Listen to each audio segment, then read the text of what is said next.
Welcome to Mpowered Living. I'm Ann Sheu. On this podcast, innovative leaders and visionary experts share insights and practical tools for work, family, and marriage. Each episode, we'll explore how to elevate your life while staying grounded in what truly matters to you. You're working hard to navigate relationships, build a thriving family, and create a legacy of purpose. We're here to help you do that with confidence and intentionality. So if you're ready to live a life by design, you're in the right place. Let's dive in. Welcome back to Mpowered Living, the podcast where we explore the tools, mindsets, and strategies that help us create thriving, intentional relationships. I'm your host, Ann Sheu, and today we're diving into a powerful framework that has been transformational, not just for me personally, but for the families and couples that we work with every day at Empowered Journey. My guest today is David Emerald, author, speaker, and creator of The Empowerment Dynamic and the 3 Vital Questions framework. His work helps people shift from reactivity and drama into one of intentionality, empowerment, and conscious leadership in their lives and in their relationships.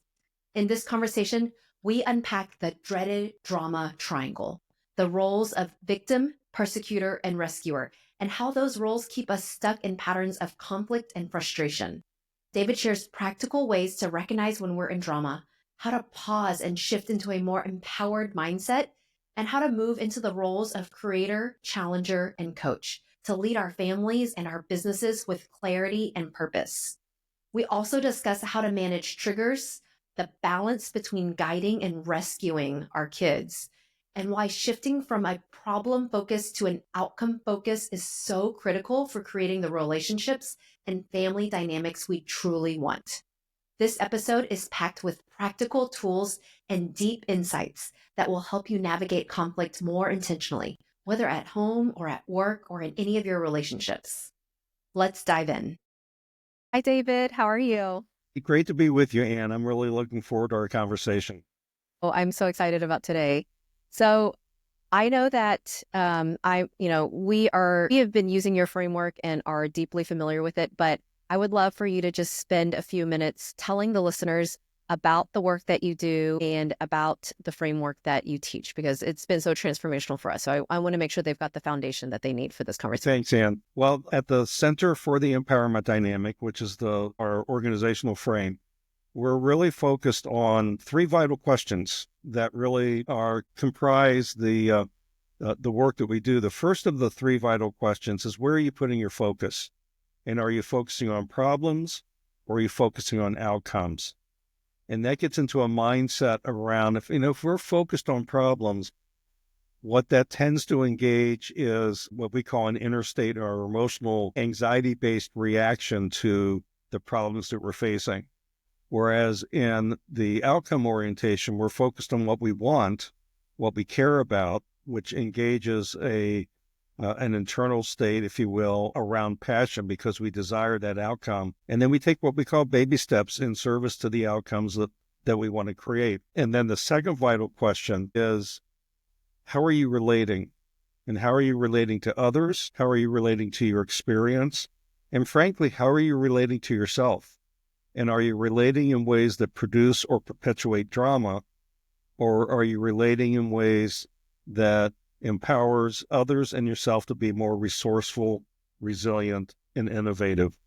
And that is really at the core of our work, in that with the drama, what we call the dreaded drama triangle, and the relationship roles of victim, persecutor, rescuer, which comes from the work of Dr. Stephen Cartman, that we look at the relationship roles and dynamics. And then if we shift our mindset from a problem focus to an outcome focus, we can then cultivate the relationship roles and dynamics that we refer to as TED, or the empowerment dynamic.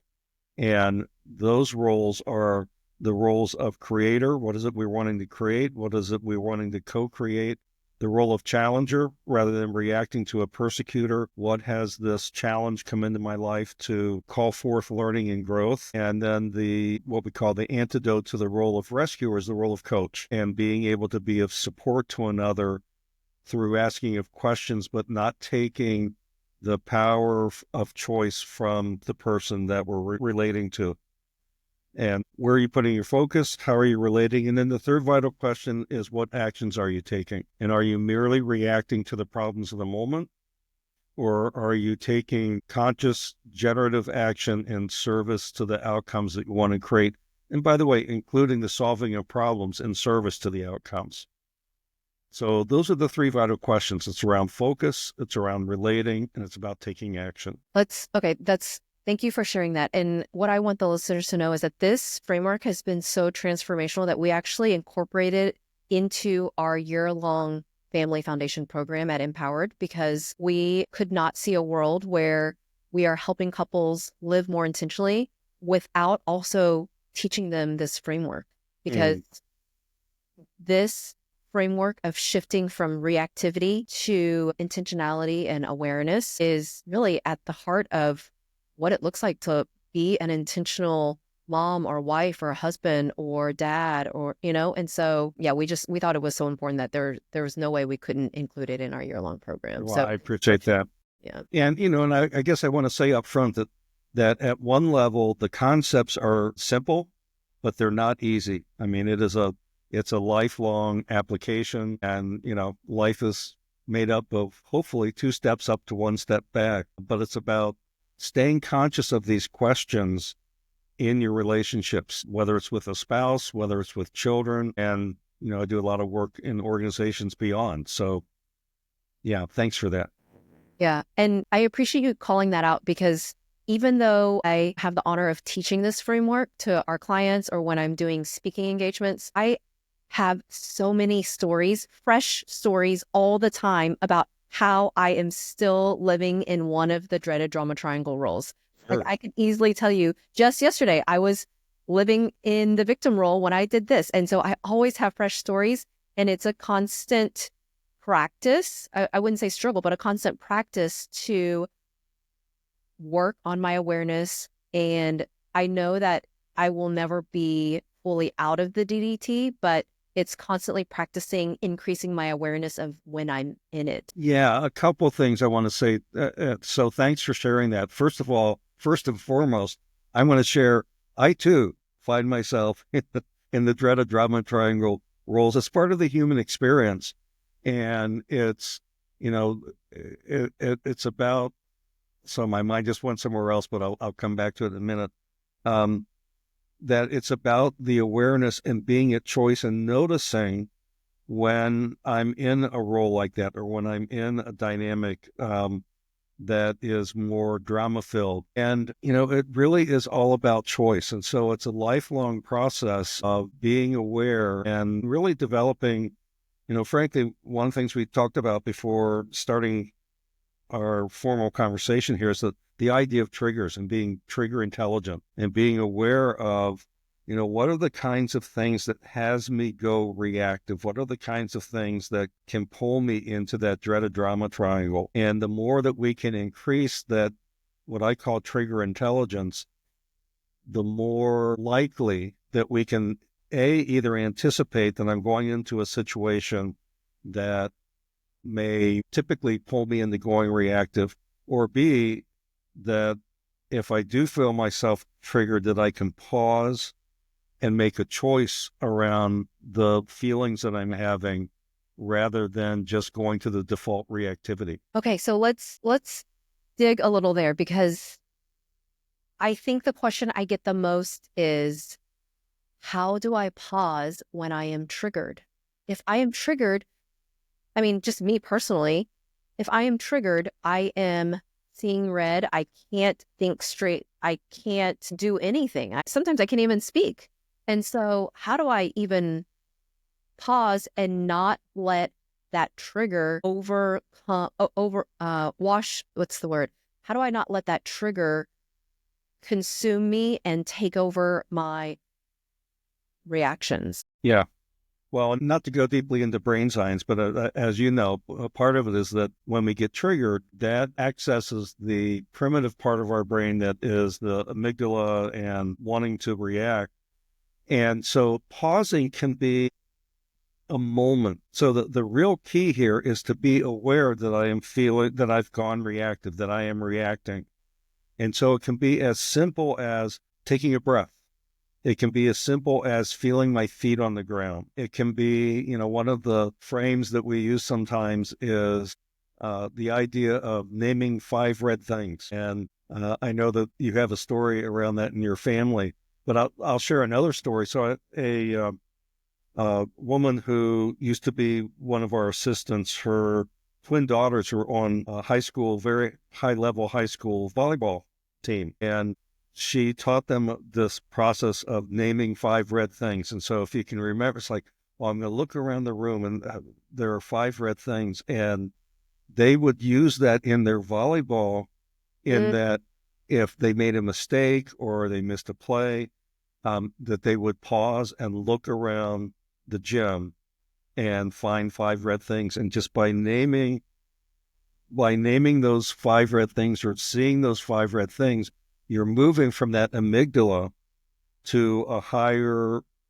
part of the brain process to be able to be a choice. I love 5 red things. I've taught it to my little kids, and sometimes, doesn't happen often, but sometimes when they're really upset, they will come to me and say, Mama, can we do 5 red things? But they also, because they know what the tool is and how to use it and what it does, they also are sensitive to when they're, having a big emotion, and I ask them if they want to do 5 red things. They're sensitive because they know what I'm trying to do. And so sometimes they will agree, but sometimes they will resist. But luckily I've got enough kids that I can ask another sibling to do 5 red things. And so the sibling that's not upset will see it as a game and join me in 5 red things. And the one that's upset will overhear and say, that's not red, that's pink. And then all of a sudden now they've got kind of sucked into the 5 red things game. And you just, it's like magic. You just watch their body melt. They go from upset, tight fist, yes, to, just relaxing. And now they're doing 5 red things, and sometimes they'll go past 5. So it's been a really powerful tool for my parenting. I'm so delighted to hear that. Yeah. The joke that I like to tell is I've been doing this work long enough that for me, if I know I personally need to channel 5 red things, that 5 is not enough, that I need to get to 10. Because if I'm at that point, like things are really bad. And so I need to look for 10 red things. Yeah. So let's talk a little bit about what the first question of, where are you putting your focus? Yeah. Why is it so hard for us to shift away from focusing on problems? Because I think, part of our human nature, we are wanting to, I guess, survival, right? We're looking for the problem. But why is it so hard to retrain our brains to not constantly see problems everywhere we go? Yeah, great question. And I'm going to go back to a certain extent to neurology in that it is, I would say, deeply wired, in my view, not hardwired, but it's deeply wired in us as human beings to be problem reactive. And you think about our ancestors, you think about what has supported us in surviving as a species, at least up until now, is that, our ancestors would go through their lives scanning for threats and those threats then engaging fear-based anxiety, which would then lead to reactions. And so it is, again, what I would say is that it's deeply wired, but not hardwired, because we can, to use some of our language, upgrade. We talk about these mindsets as being internal operating systems. And so our internal operating system that is problem-focused, anxiety-based, and reactive in nature has had a place in our lives. And it is still a part of who we are as human beings. And yet we can upgrade our operating system to that outcome-focused, passion-based, and creative way of being and thinking. And so, again, in order to shift from that problem-focused to an outcome-focused, keep coming back to there being some sort of a pause practice. It's like, I'm feeling reactive. I'm afraid of this situation. And so the real key shift is around asking the question of oneself or one's spouse or a team is, what do we want? What do I want? What is the outcome that I really want? And in part of the work around also shifting from problem to outcome is being able to, and this, what I'm about to describe takes practice, but is being able to say, oh, I see this problem, I'm feeling reactive to this problem.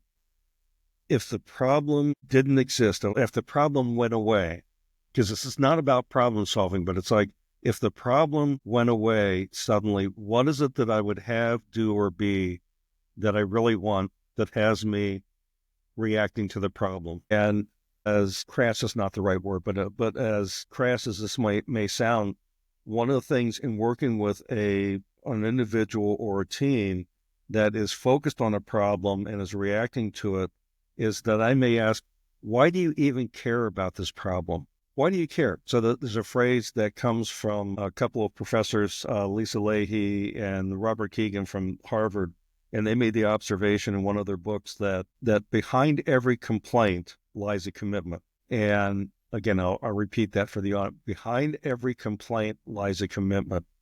And what's inherent in that is we don't complain about things we don't care about.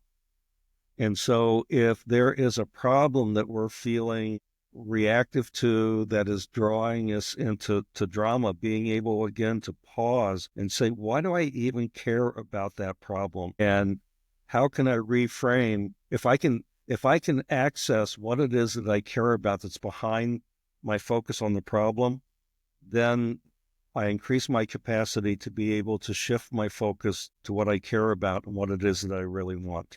David, in the 3 dreaded drama triangle roles, victim, persecutor, rescuer, is there one that you have noticed is more common in society?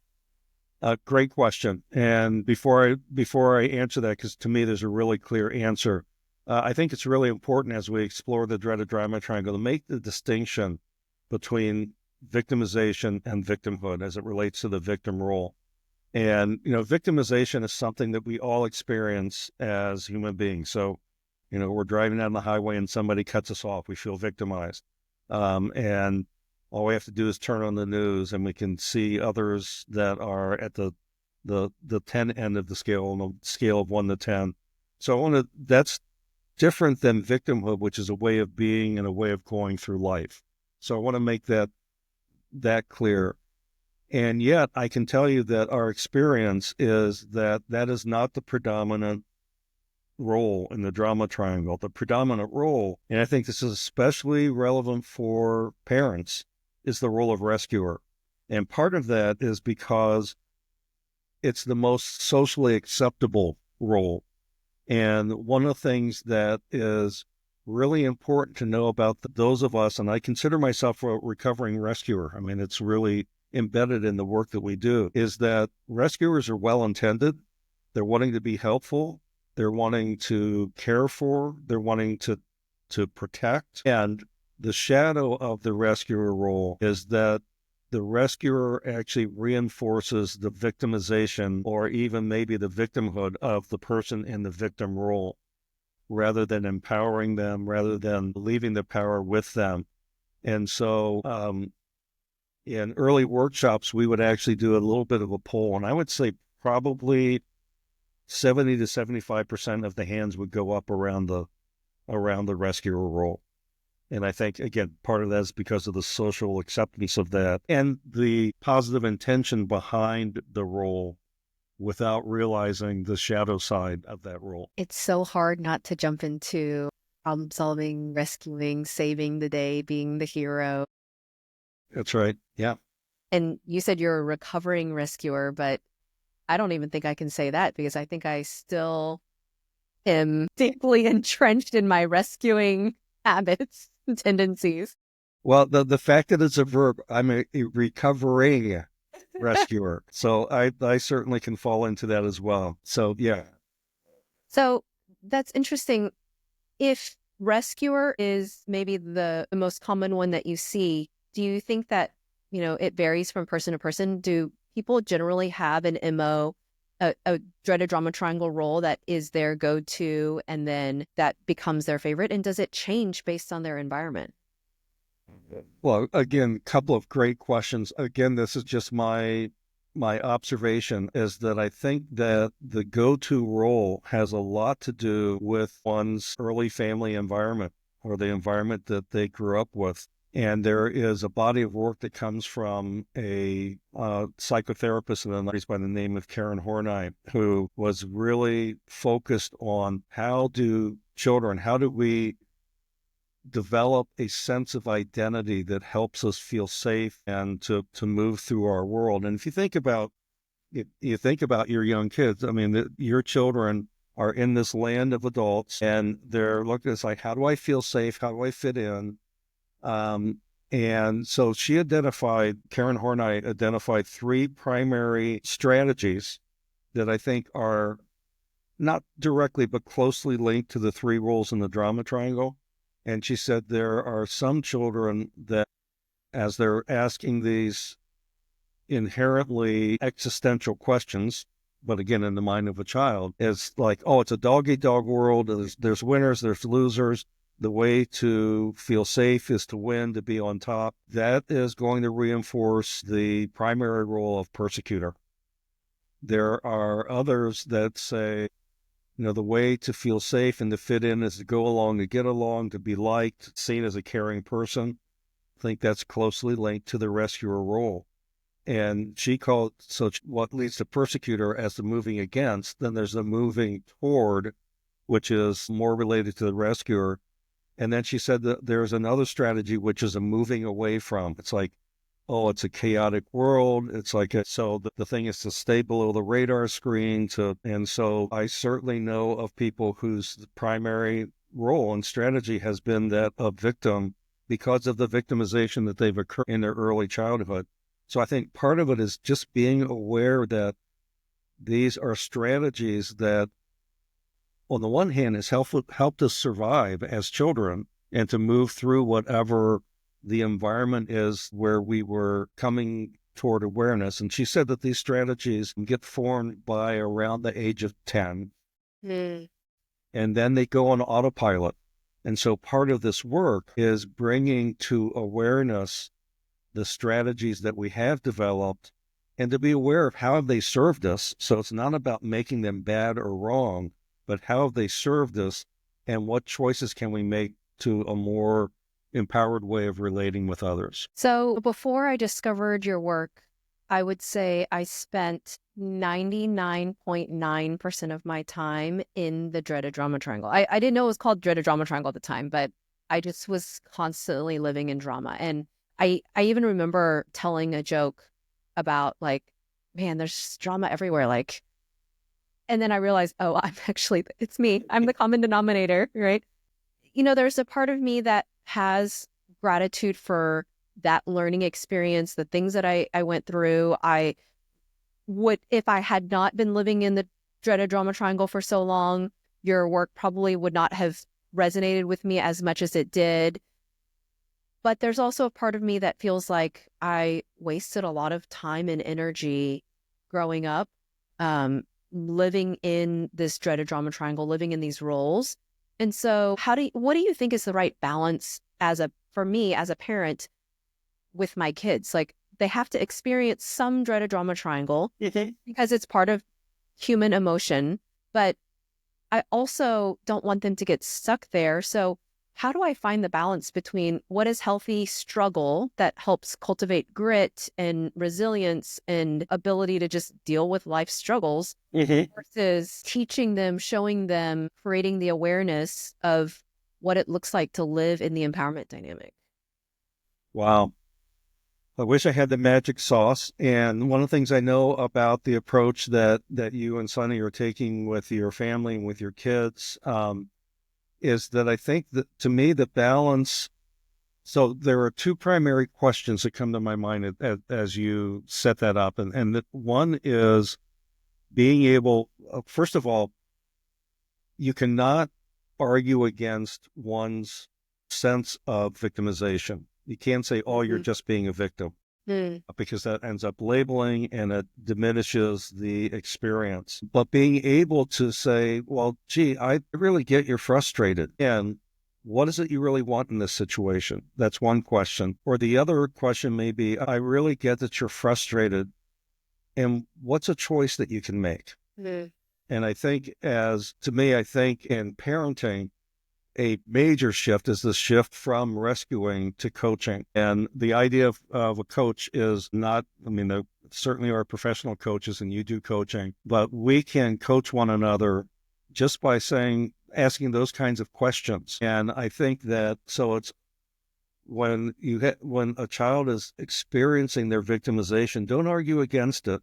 Let them have that experience, let them have that struggle, and being able to ask those kinds of quote unquote coaching questions about either what do you want or what's your choice here can really help in that regard. Yeah.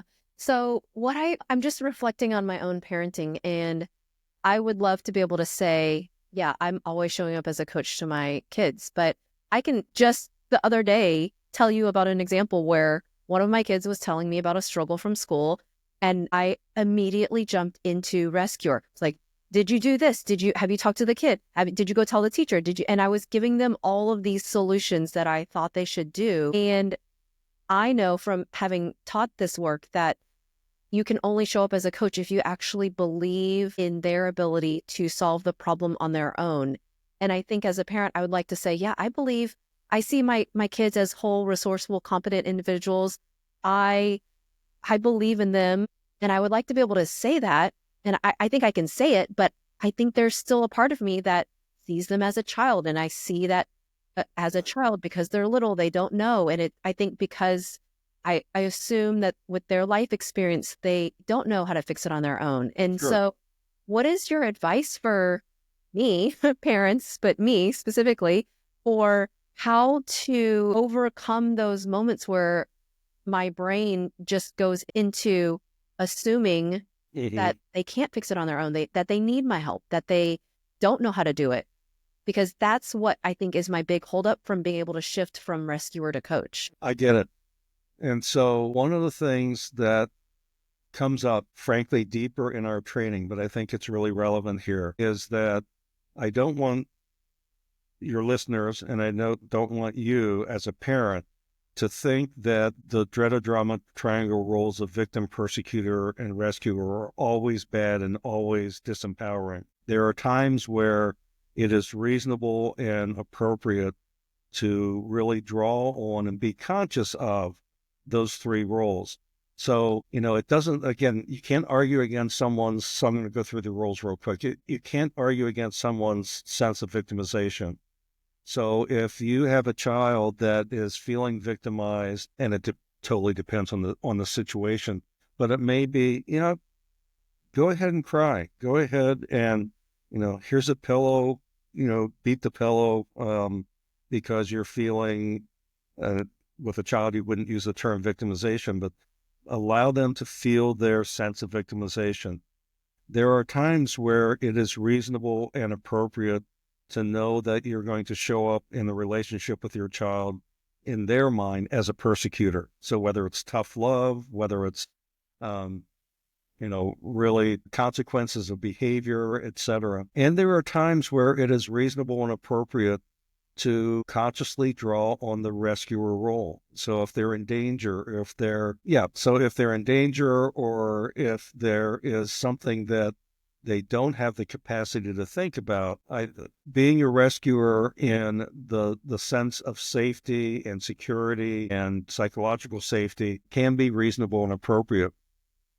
The one thing that does come to my mind is, as you set that up, Ann, is that the one thing I would encourage, if you can pause and catch yourself, is to ask a question. Well, what if you're, so thank you for sharing the bullying with me. I'm sorry to hear that. I can see that that's really upsetting to you. And then asking one or two questions of what did you do or what could you have done? And if they're not accessing possibilities, then adding your perspective, which to me does not necessarily mean that you're rescuing.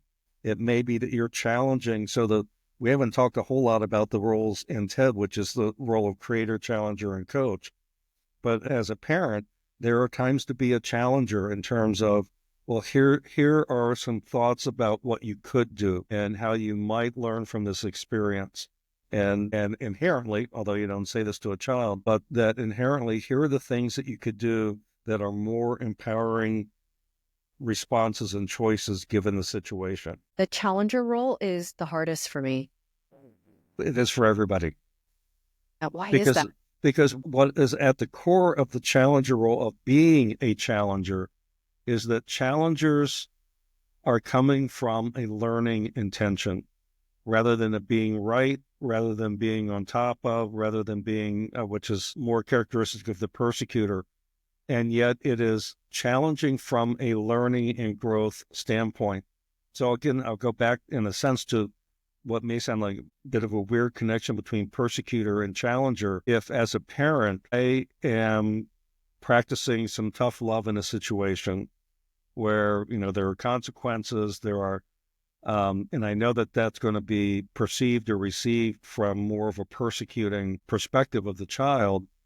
If I'm really aware of what's the learning intention behind this, what is the learning intention, then doing that consciously and deliberately is, again, reasonable and appropriate.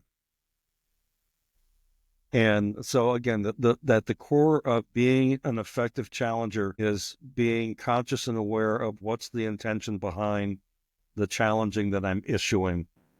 Yeah. Why is it harder to move out of the dreaded drama triangle with the people that we're closest to? Boy, you ask good questions. Part of it is, so the people that we're closest to, we develop relationship patterns. And those patterns often go on autopilot. And I remember a phrase that a professor at the university I was involved in a program referred to. How did she say it? That we are always already listening to those that we are closest to. What she meant by that was that if we've got a long-term relationship and you start to say ABC, I know you're going to go to DEF. And so again, I'm already listening for what I assume the rest of your thought's going to be. And so finding ways to interrupt those patterns, to check assumptions with one another, to say, it could be, I'm assuming that this is what's going on for you. Let's talk about it. Again, raising it to a conscious level. But the people that we're closest to and that we have the longer term relationships with, we get into those patterns. And so I can't remember what you call it, but one of the things that I'm so impressed with that you and Sunny do is that I think it's on a weekly basis that you do kind of a check-in. Family alignment meetings. Yep. Yeah. Say a little bit I'm not turning the interview, but say a little bit more about that. I mean, maybe you've shared it with your listeners, but I think it's a wonderful concept. Yeah. Every week we treat our pairing, our team, our relationship like we are the leadership team for our family. So we are the family leaders. And in a business, you have a weekly leadership team meeting. And so we took that same idea and we are having essentially a leadership team meeting for our family. Every Sunday we meet and we discuss how did the past week go, what's on deck for this upcoming week, what went well, what didn't well, are we aligned on our priorities? And we spend some time really talking about some big meaty issues and also knocking out some administrative stuff for our family, making decisions about where our next trip is going to be and do we have childcare coverage and what are we getting, this kid for their birthday?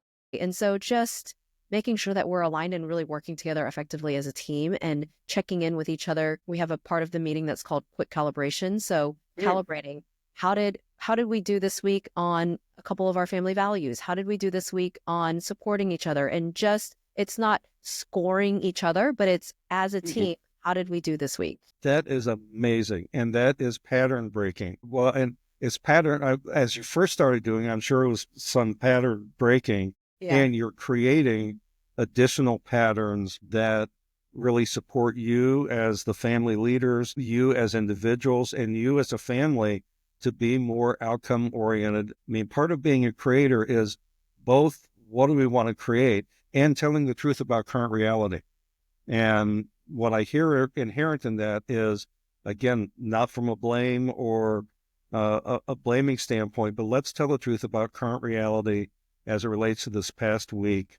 And, one of the things that you spoke to, and I see this And my daughter-in-law and her six-year-old and 3-year-old is family logistics, especially in this world where both spouses are fully involved in their careers as well as fully involved in their families. The logistics are just mind-boggling to me sometimes. So asking for a friend, but what do you do? Because I think part of this work around raising your awareness of when you're in one of these victim, persecutor, rescuer roles, it's raising your awareness. Mhm. But that work means that your awareness is also raised when you see other people in one of those roles. You know, when I teach this framework, I tell the students, the audience, that this is all about self-awareness. We're not using this to weaponize it, but I know it's hard because I personally experience how hard it is to not then see how much someone else is living in one of the dreaded drama triangle roles. And that in and of itself sometimes sends me into a dreaded drama triangle spiral, right? And so what's your advice on how to balance that newfound awareness with also not getting too frustrated with everyone else around you? Mm-hmm. Well, first of all, as you said earlier, I mean, drama is all around us. And so, yes, we're going to see people who are occupying one of those roles or actually bouncing between those roles. And I think, again, one of the questions that keep coming back to is part of it is depending on the relationship that I have with the person that I'm observing is first and foremost, you do not label, you don't say, Ann, you're just being a victim, or Ann, I see you being but is to enter into. So if you're observing and you're noticing, again, you're at the higher, more choiceful brain function, if you will. So accessing some questions from the coach role about, what's going on for you, or what is it you really care about, or what are you feeling right now? And being in relationship with the other to explore their own relationship. But the thing is that you cannot force someone to shift out of a drama triangle role. And so I think just being in relationship, and then there are times we actually had a person do we have a Friday blog that we do every week that we call TED Works. And we had a guest blogger, this is probably 5 or 6 months ago, who had an experience. So she was in her kitchen with 3 of her college friends and making dinner. And she really observed the 3 friends in the drama triangle. It was not real intense, but it was clear that they were. And so there's, in a sense, almost a fourth, and what came out in this blog was a fourth role one can play, which is to bear witness and to just notice what's going on. And in her story, as she was bearing witness to what was going on, and really felt that tug of wanting to be a rescuer, wanting to intervene in some way to interrupt the drama pattern. She just became aware of what she's observing, and eventually the drama pattern worked itself through, and she didn't have to do anything. But there was something about being able to bear witness without blame or judgment, but to just see what's going on, that I thought was just really wise. And so there are times where it's not appropriate for us to intervene. It's not appropriate for us.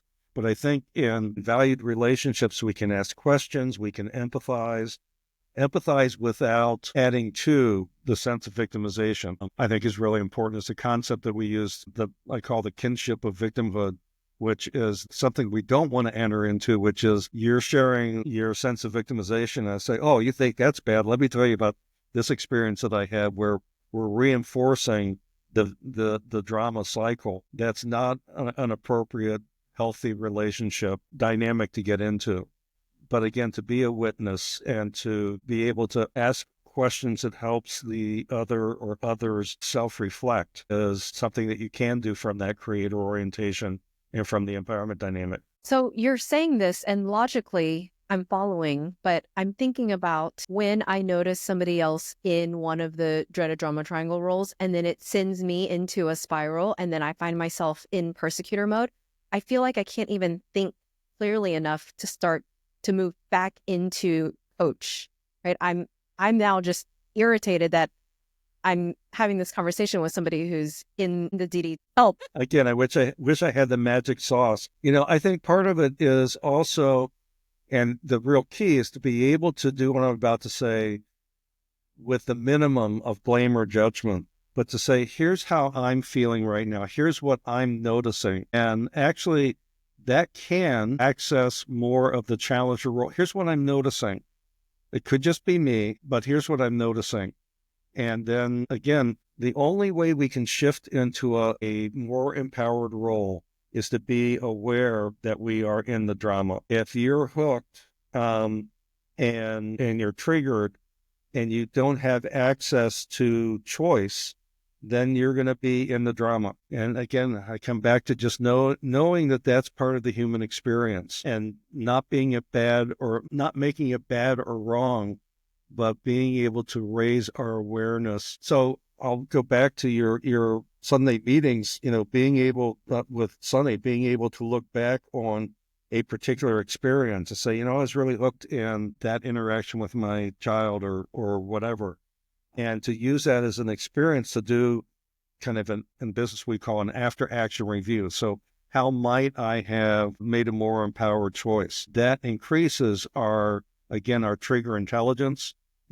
Why was I triggered? What was I really cared about that had me feel triggered? And having a partner that you can do that kind of reflective review is really useful. But in the moment, there are times that, man, we're just hooked. Well, I'm going to have to practice 5 red things now when I realize that I'm in the DDT because somebody else is in the DDT. I don't actually think that I've done that. I don't think I've connected those 2 dots with, like I've used DDT. I've used 5 red things when I was upset about something, something happened to me, but I don't think I've made the connection to channel 5 red things when I'm upset because somebody else is in DDT. So I'm going to try that next time. Yeah, great. Let me know how it goes. So, David, I want to know what projects you're working on, what's on the horizon for you. What do you have on deck for this next season of your life? Like what do we have to look forward to? Man, do we have another session we should to summarize? So one of the things that I think is really important, is important to me, for me to say, is that I feel so blessed to have had the epiphany that led to this work, to be working with Donna as my partner and with you as part of our community of practice to bring this into the world. But this work is not about me. This work is about the shift in thinking, the shifts in our relationship dynamics and the way we take action. So we have been holding a real long game vision for the Center for the Empowerment Dynamic, that this work will continue, this work will continue to serve the next 7 generations. And the reason why we chose 7 generations is reflective of, especially I'm in the Pacific Northwest, of the indigenous mindset of making decisions from a long-term perspective. However, in order for that to come to fruition, we must have a second generation. And so recently we partnered with a longtime colleague and his son, who has come on board as our chief operating officer, to really take this work into the next generation. So much of my focus, our focus, is in bringing that partnership to a place where Daniel and Barry Relaford, our partners, can carry this work into the next generation. That's really the focus. I love that. What are some of their initial initiatives that they're going to be working on? Well, it's too early to be real concrete, other than because Dan just came on board full time the first of the year, and as we record this, we're in the middle of February. But they've done a lot of talking to people, getting perspective, and one of the things that we're doing is really focusing, and we're going to see some things in the next few weeks around strengthening the value that we bring to people like you who are certified trainers, who are certified facilitators, and are making this a part of your work. So it's strengthening our community of practice. And then one of the things that, frankly, I'm excited about is that I've been kind of the de facto chief executive officer of our organization and focusing on day-to-day business and working with a CPA and bookkeeper, et cetera. Daniel is really an operations guy, so he's going to be lifting some of that burden from me so that I can get out and do what I love to do, which is to facilitate, is to have conversations like this, and to do what I can to bring this work into the world. That's exciting. I love that. So we'll drop links for your website in the show notes, but is there, do you have preferences on how people should get a hold of you if they want to learn more? How can they follow you, get your content? What's the best way? Yeah, I think the best way is to go to the website. One of the things, when you go to the website, there'll be a pop-up to subscribe to our weekly blog, again, called TED Works, and it's about applying this work. And one of the things that we've been doing that now for 16 years, and I don't think we have missed a week. And then the other thing is that I can be david@powerofted.com. So our website now is theempowermentdynamic.com, and our legacy was Power of TED, so I still have the Power of TED email address. But all three of our books, the Power of TED, 3 Vital Questions, and then Donna's most recently around coaching with the Empowerment Dynamic, we brought everything under the umbrella of the empowermentdynamic.com.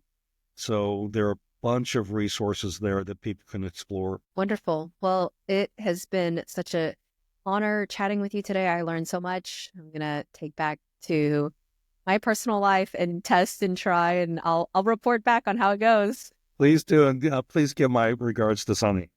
All right. Thank you so much, David. I appreciate you. You bet. Appreciate you too. Thanks, Ann. Thanks for tuning in to Empowered Living. I hope today's conversation sparked some inspiration and gave you tools to live more intentionally in your family, work, and life. If you enjoyed our episode today, be sure to subscribe so you never miss an inspiring story or actionable takeaway. And if you know someone who would love this episode, share it with them, because living an intentional life is better when we do it together. Until next time, remember, the life you want doesn't happen by chance. It happens by choice. Let's keep creating it one step at a time.